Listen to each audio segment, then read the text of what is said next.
Picture the perfect Thanksgiving dinner until your father-in-law slides divorce papers across the table in front of the entire family.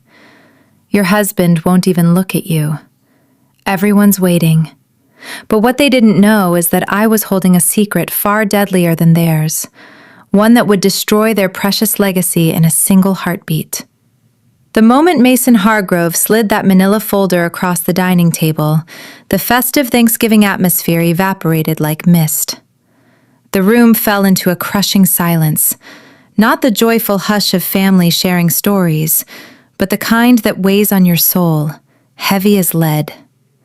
My pulse thundered in my ears as I glanced at Daniel, my husband. He stared intently at his wine glass, as if the deep red liquid could shield him from the storm brewing. I opened the folder with hands that betrayed none of the turmoil inside me. Divorce papers. Officially notarized, predated, ready to sever our lives. A part of me wanted to erupt, to scream, to hurl the papers across the room, to let loose words that would cut deeper than any knife. But I didn't. I remained seated at the head of that grand mahogany table, encircled by the Hargroves and the friends I'd foolishly considered my own. Slowly, deliberately, I read every clause, every condition, absorbing the cold finality of it all. My mother's voice echoed in my mind. Always read important documents carefully before signing. When I looked up, Daniel finally met my eyes for a fleeting 2 seconds before looking away, his face a mask of avoidance. I picked up the pen Mason had placed there like a challenge, and I signed. Each stroke was calm, but inside, a fire raged. None of them knew my secret. Not Mason, the patriarch who thought he controlled everything. Not Gloria with her subtle manipulations. Not Daniel, who had betrayed me in ways I was only now fully grasping. Only my best friend Sophie, 3 chairs down, her hands folded neatly, a small brown envelope tucked in her jacket. She knew. I'd known for 11 days that this moment wasn't the end of my story. It was the beginning of theirs unraveling. To understand how we reached this explosive point, let's rewind to where it all started. I met Daniel Hargrove at a mutual friend's birthday party in vibrant downtown Chicago. I was 28, a successful CPA with my own clients and independence. He was funny, warm, and devoted to calling his mother every Sunday, traits I found endearing then. We dated for 18 months before he proposed, and I said yes, believing love could conquer all. The first visit to his parents' home in Neatville was a sprawling brick colonial with a circular driveway and meticulously maintained gardens that looked like they required a full staff. Gloria's handshake was cool, almost dismissive. Mason talked over me during dinner, his voice booming with authority. And the hallway photos of Daniel's college girlfriend Vanessa lingered like ghosts. I dismissed it all as nerves or old habits. Love is enough, I told myself. At 30, we married. I had my career, my lease, my retirement savings. I wasn't naive, but I desperately wanted to believe in us. 4 months into marriage, Gloria cornered me in her sunroom after Easter dinner. Setting down her teacup, she asked with feigned pleasantness, "So, when can we expect some good news?"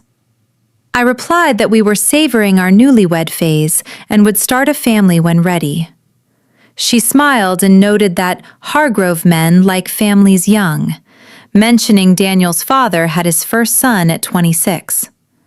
I let it slide, but the seed of unease was planted. By our first anniversary, the pressure became relentless. Holidays, Sunday dinners, even midweek calls where Daniel would pass the phone to me with pleading eyes. Gloria mentioned neighbors' grandchildren.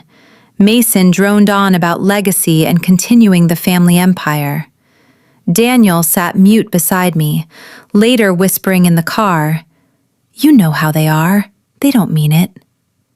but they did mean every word. And Daniel never truly stood up for me. 14 months in, my doctor diagnosed me with polycystic ovary syndrome. It was manageable, but conception might take time and effort. I cried in the car, called my mom, then told Daniel everything that night. He held me, said all the right things. It didn't matter. We'd face it together. He loved me for me. I believed him. But I overheard him on the phone with his father the next week, his voice low. "I don't know yet, Dad." That sentence haunted me, filed away in a corner of my mind I didn't want to examine. The second year brought erosion. Mason called Daniel directly for family events, excluding me. Gloria emailed fertility articles silently. At one dinner, Mason publicly hoped Daniel would make a decision before it's too late. When I pressed, he pitied me. "About your future, Rachel." Daniel's only defense? "Dad, come on." I had support from my mother Linda, who visited often, and Sophie, my college roommate turned family law paralegal. She quietly shared legal info about equitable distribution in Illinois, joint house ownership. "Just information," she'd say. I dismissed her as dramatic, but I listened. The Thanksgiving dinner was Mason's grand idea, a family celebration with 22 guests at his exclusive club. Private room, wood-paneled walls with oil portraits. I dressed in a navy gown, wore my grandmother's pearls, brought expensive wine. Sophie was there, dating Daniel's cousin. As we sat, I felt Sophie's warning. "Stay fine, whatever happens." Then Mason stood. The turkey had been carved, the sweet potatoes passed, the green beans with their delicate almond crunch enjoyed in polite small talk.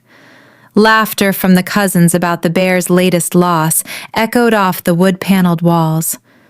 Gloria moved gracefully among the guests, refilling wine glasses before anyone could ask. Everything felt almost normal, until the plates were cleared and dessert was still waiting in the kitchen. Mason stood. He tapped his knife gently against his crystal glass. The sharp ping cut through the room like a warning shot.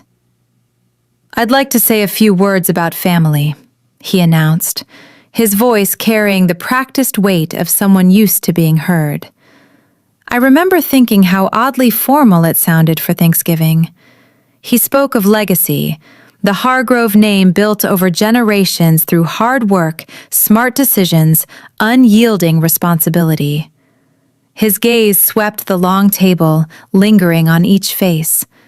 When it reached me, it paused one heartbeat too long.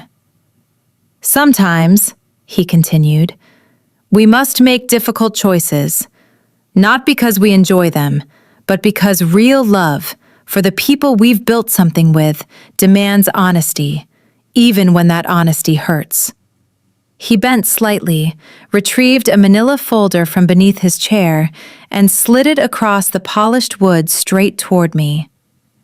"Daniel and I have discussed this at length," Mason said, calm as if announcing the weather. "This is the right path for everyone involved."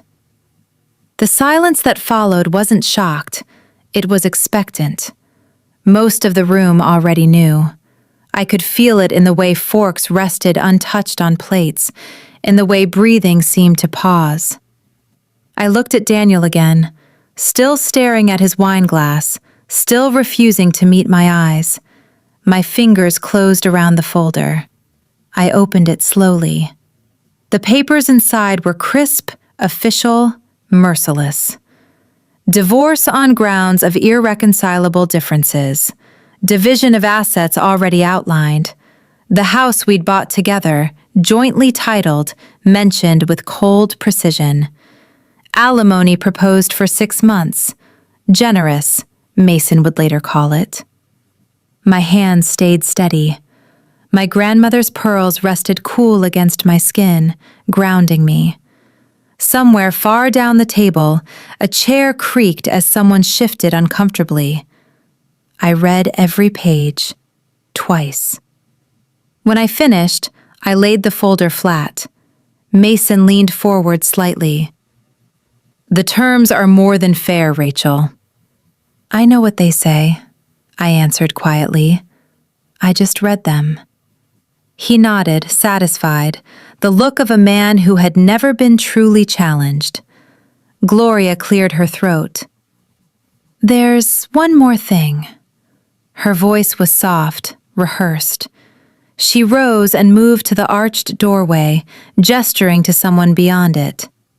A woman stepped into the room, 26, maybe 27, dark hair swept elegantly, emerald green dress hugging her frame, heels that clicked with quiet confidence. She smiled at the assembled guests, the smile of someone who had been briefed exactly how to behave in this room, at this moment. She walked directly to Daniel's side, leaned down, whispered something in his ear. The light caught the pearl earrings she wore. I knew those pearls. 18 months earlier, Gloria had opened her jewelry box in the guest bedroom while showing me old family photos. She'd run her thumb across those very strands and said, "These have been in the Hargrove family for 3 generations. One day, they'll be passed to my daughter-in-law." She had passed them, just not to me. My stomach twisted, but my face remained calm. Mason spoke again. "This is Vanessa. Daniel and Vanessa have known each other a very long time. She's a wonderful woman." I looked at her, then at him. "She doesn't need your introduction." Daniel blinked, startled. I picked up the pen once more. I signed. Every required line, every page, deliberately. The scratch of ink on paper was the only sound besides the faint jazz drifting from the coat check radio down the hall. When the last signature was complete, I closed the folder and pushed it gently back toward Mason. I looked at Daniel one final time. "You could have just talked to me," I said, voice low but clear. "That's all I ever needed, for you to talk to me." He suzzens. I hadn't expected him to. I folded my napkin with care, pushed my chair back. That was when Sophie stood. She had been so silent, so still, that most of the room seemed to have forgotten her presence. 3 chairs away, between Marcus and Harold, she hadn't touched her pie or her wine. Now she rose smoothly, reaching into her jacket. "Before Rachel leaves," she said, voice perfectly level, "I have something for Mason." She drew out the small brown envelope and extended it across the table. Mason stared at it, then at her, then at me. "What is this?" he asked. "Open it," Sophie replied. He hesitated, a man accustomed to handing out envelopes, not receiving them. Gloria whispered his name, quiet, urgent. Finally, he took it, slit the flap. I watched his face as he pulled out the first document. I had seen those pages 11 days earlier. Sophie had arrived at my apartment at 9 p.m., sat me down at the kitchen table and said, "I need you to look at these, and I need you to be brave." The top sheet. A certified medical record from a urology clinic in Evanston, 4 years old, before Daniel and I ever met. Bilateral vasectomy, elective, performed on a 31-year-old man, Daniel Hargrove. He had never told me, not while we dated, not when he proposed, not during 2 long years when his family treated my body like a malfunctioning machine for failing to produce a child on their schedule. He had made his choice in secret, and then watched, silent, as they blamed me. The second document, my positive pregnancy test result, dated 11 days ago, confirmed by blood work. An ultrasound photo clipped behind it. Tiny shape, flickering heartbeat I'd stared at while tears streamed, and Sophie gripped one hand, my mother the other. 8 weeks. The math was brutal. Vasectomies have a failure rate under 1%. Yet here we were. My doctor had called it rare but documented, a spontaneous partial reversal over time. I hadn't cared about statistics. I cared about that heartbeat. Mason read both pages, then read them again. The color drained from his face slowly, then all at once, like water swirling down a drain. He looked at Daniel. "Is this?" "It's real," Sophie said. "Both of them. The medical record is certified. The pregnancy is confirmed by her OB/GYN with dated blood work." The room had gone beyond quiet. It was frozen. Gloria whispered, "Daniel." His jaw clenched. He stared at the tablecloth. I spoke, calm as stone. "You had a vasectomy 4 years ago, before we met, and you never told me." Silence. "You sat at this table tonight and let your father slide divorce papers across because I supposedly failed to provide an heir, and you knew. You've always known." Something flickered across his face, not quite guilt, but the expression of a man forced to confront a truth he'd spent years carefully avoiding. "Rachel," he began. "Don't." I turned to Mason. He still held the papers. His hands trembled faintly.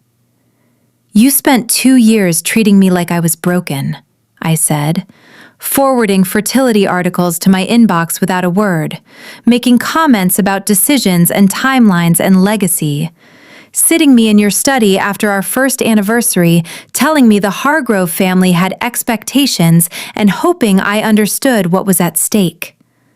I paused, letting each word land. "You brought another woman here tonight and had her wear your wife's heirloom pearls." Mason opened his mouth. "And your son," I continued, "never told any of you the truth, because it was easier to let everyone blame me." The room held its breath. "I'm going to have this baby," I said. "My baby. Not the Hargrove legacy, not anyone's continuation. My child, who will be raised with his grandmother Linda in Indianapolis on weekends, with his Aunt Sophie at every birthday, and who will know exactly what kind of people his father's family are, which is why you will never be part of his life." Vanessa spoke then, very softly. "I didn't know about any of this." I met her eyes. She looked stunned, realizing she'd been sold a version of the story that didn't exist. "I know," I said. "I can see that." I picked up my purse. Sophie's gaze found mine across the table. She gave one small, almost imperceptible nod, the nod of a friend who had driven through the night with evidence, held my hand during the ultrasound, and sat through this dinner like a patient fuse. I loved her fiercely in that moment. "The signed papers are in front of you," I told Mason. "I imagine your lawyers can handle the rest. Mine will contact yours on Monday." I walked out, through the wood-paneled hallway, past the coat check attendant and his soft jazz, through the heavy front doors into the sharp November cold. I sat on the stone steps and finally breathed. The door opened behind me a couple of minutes later. Sophie stepped out, carrying my coat. She'd retrieved it from the coat check without a word. She draped it over my shoulders and sat beside me on the cold stone steps. Her arm slipped around me, steady and warm against the November bite. "You okay?"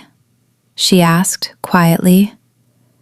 "I don't know yet," I admitted. That's honest. She nodded. What's happening in there? A lot. She exhaled a small laugh. Gloria is crying. Quiet, controlled sobs, the kind she thinks no one notices. Mason is yelling at Daniel, but it's the low, furious kind that's worse than shouting. Vanessa slipped out the side door 5 minutes ago. Harold is still at the table eating his pie, because Harold is practical like that. I laughed then, a real, surprised sound that bubbled up from somewhere beneath the grief and exhaustion. It felt strange, almost foreign, but strangely buoyant. He's going to fight the divorce terms, I said. Let him, Sophie replied without hesitation. The house is jointly titled. You have 2 full years of documented fertility pressure, emails, dinner comments, private lectures in his study. I'll turn every single one into a civil harassment claim if he so much as looks at you sideways. And you're carrying the only Hargrove grandchild in existence. His lawyers will explain, eventually, how badly a contested divorce with a secret vasectomy and spousal pressure will look in court. He cares about appearances more than anything. He'll fold. You've been thinking about this for a while, I said. Since the second time Gloria forwarded you one of those fertility articles with no subject line, she answered. I've been ready for 8 months. I leaned my head against her shoulder. Above us, the sky was clear and brutally cold. The parking lot lights painted small gold circles on the asphalt. My breath fogged in the air. I'm scared, I whispered. About the baby. About doing it alone. About all of it. You're not alone, Sophie said firmly. You have me. You have your mom. You have your grandmother's earrings, which, for the record, look a hell of a lot better on you than the ones Gloria handed over tonight. I touched the pearls at my throat. They felt like armor now. They really do, she added. The divorce was finalized 5 months later. The house became mine outright. The settlement ended up fair, more than fair, because Mason Hargrove, above all else, was a man obsessed with how things appeared. A drawn-out court battle involving documented pressure, a concealed vasectomy, and a surprise pregnancy would have been a public relations disaster. Daniel's lawyers called Sophie's firm after 3 weeks. Their client was suddenly prepared to be cooperative. My mother moved up from Indianapolis. She took the second bedroom, insisted on paying token rent I tried to refuse, and cooked soup every Sunday without being asked, because that's who Linda Chambers is. James was born on a Tuesday in late June, 7 pounds 4 ounces, dark hair like his grandfather's, but according to my mother, my grandmother's determined little mouth. I named him James after no one in particular. I wanted him to start fresh, his own beginning, no legacy weighing him down. Sophie was in the delivery room. My mother was there too. They bickered the entire time about whether the TV in the corner should stay on or off. I loved them both so much I didn't care. Later, through Marcus, who eventually stopped dating Daniel's cousin but stayed in loose touch with me, I heard fragments. Vanessa left by December. Mason suffered a quiet but humiliating business deal collapse. Several longtime associates suddenly stopped returning calls around the same time. Gloria started seeing a therapist on Tuesdays. Daniel moved to Seattle. I didn't ask for details. I thought about him sometimes, not with burning anger.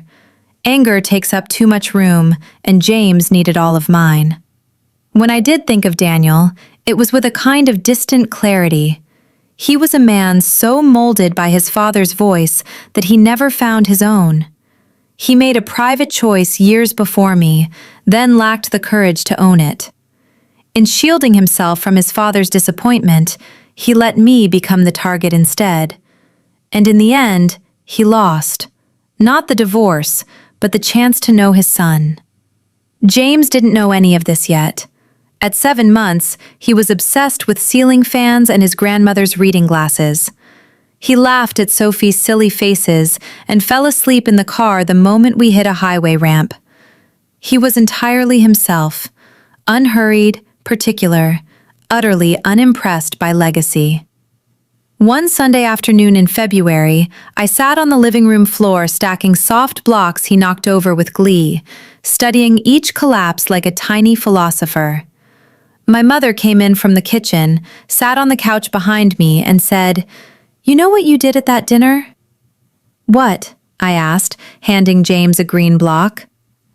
"You didn't leave before you signed. You read every page. You signed. Then you said what needed to be said. Most people would have stormed out or caused a scene.